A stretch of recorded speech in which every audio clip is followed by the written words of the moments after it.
When I first landed in the US, I thought I would lock down an apartment in maybe 2 to 3 days. 2 weeks later, I was still mattress hopping between hotels, Airbnbs, and people that I had met for the first time, burning hundreds and thousands of dollars every night.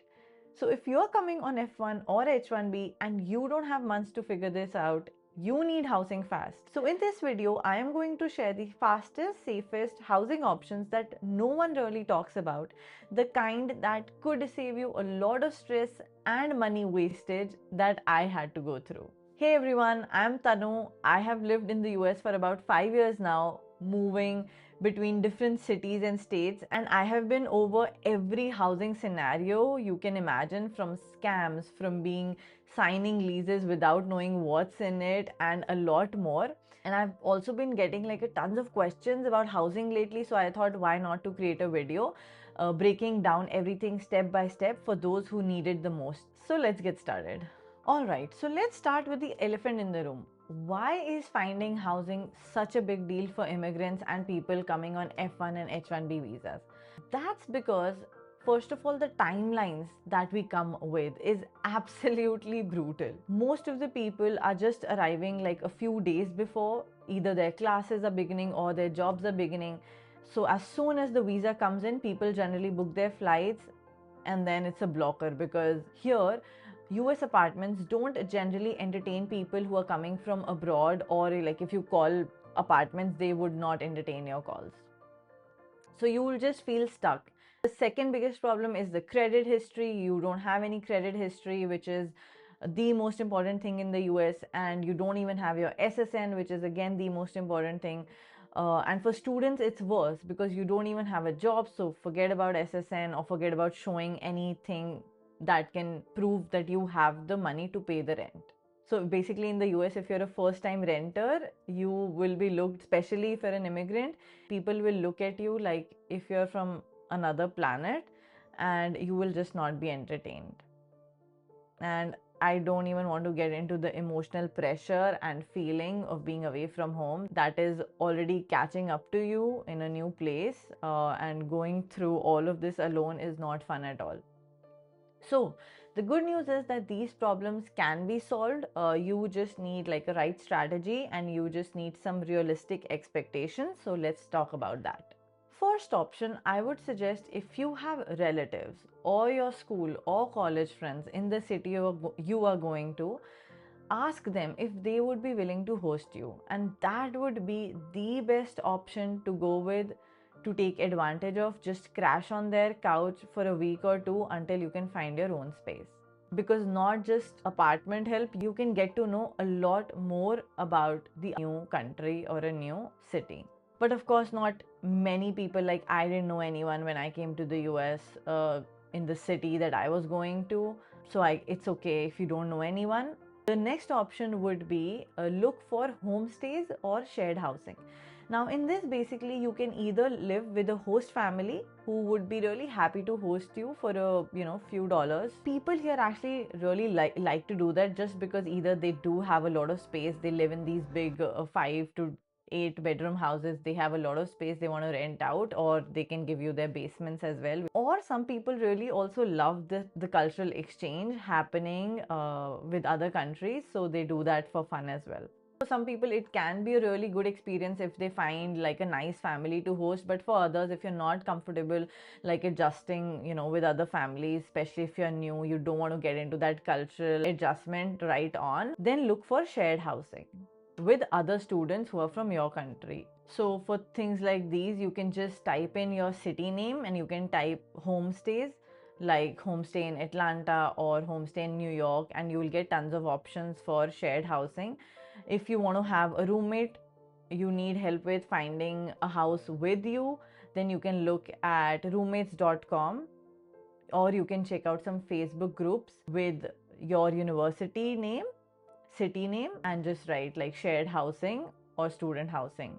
So this gives you like a very good idea, even if you're not able to find someone to live with, or you don't necessarily need to trust somebody right away. You can find some really good idea about what options you might encounter when you actually move here in the city.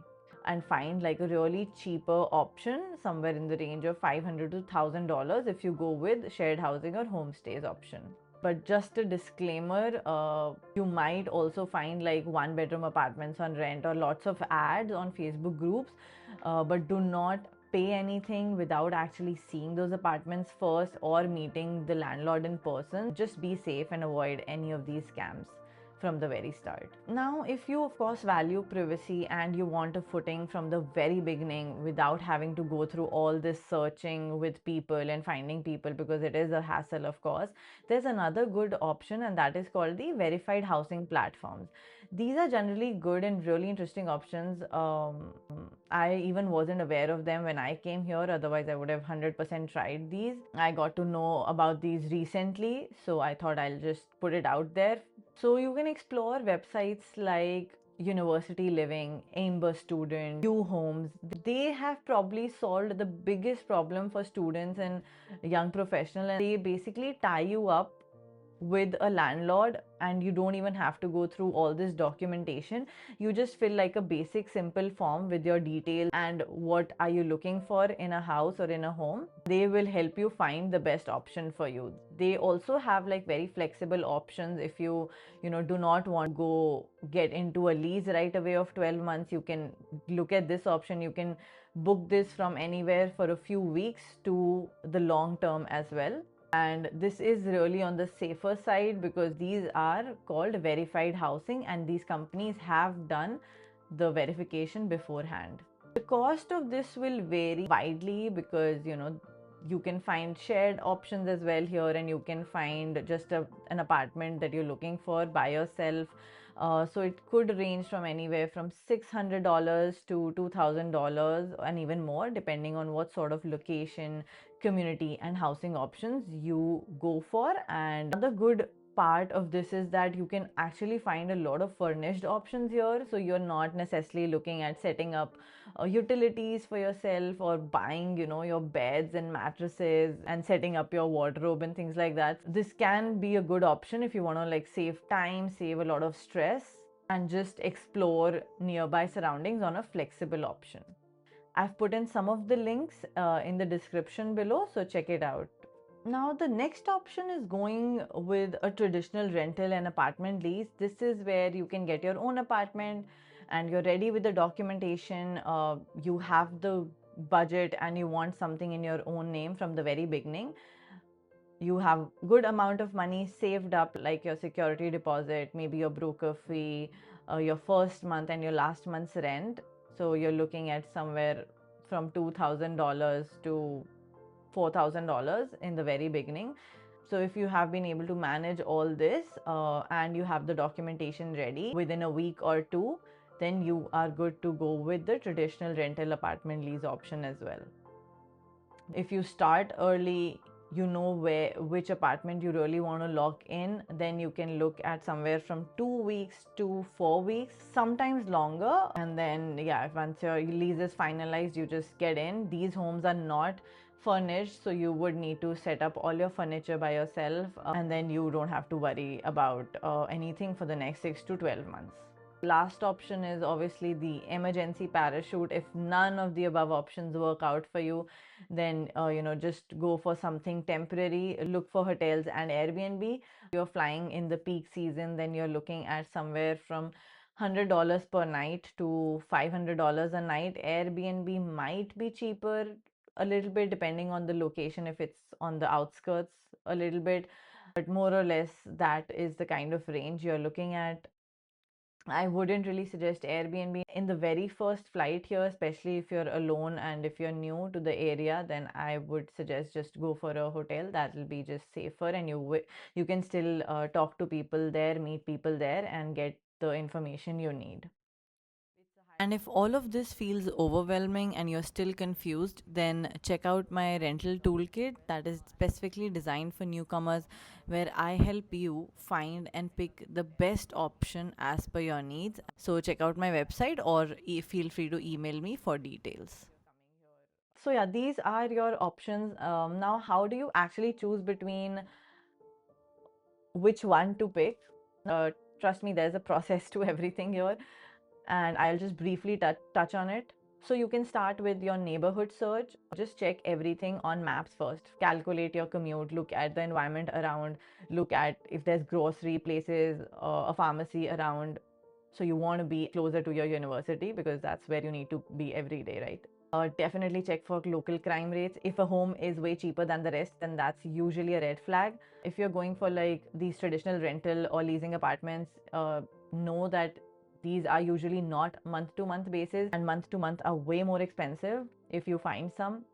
The others will usually want you to commit for at least 6 to 12 months, and you need to show like 2 to 3 times of either in your earnings or in your income statement. And yeah, for a more deep dive into what mistakes to avoid, I have this another video that I created last week, so check that out. You will have a lot more information on the rookie mistakes to avoid. So yeah, just summarizing the timeline. So if you're going with like hotels, Airbnb, of course, it's pretty instant booking. You can just book them with your flights. If you're going with the verified housing platforms, the websites I mentioned, you can also check them from the description. That could take from a few days to maybe 2 to 3 weeks as well. So plan ahead for that. Talk to people, take consultations before you actually arrive here. And then there's this traditional rental option with the apartments. For that, you need at least 2 to 4 weeks, sometimes longer. So prepare ahead for that as well.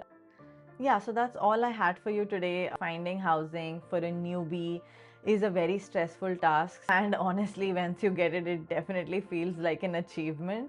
These are really good options, so just check them out and don't panic. Just make sure to use a verified resource and you will be good to go from there.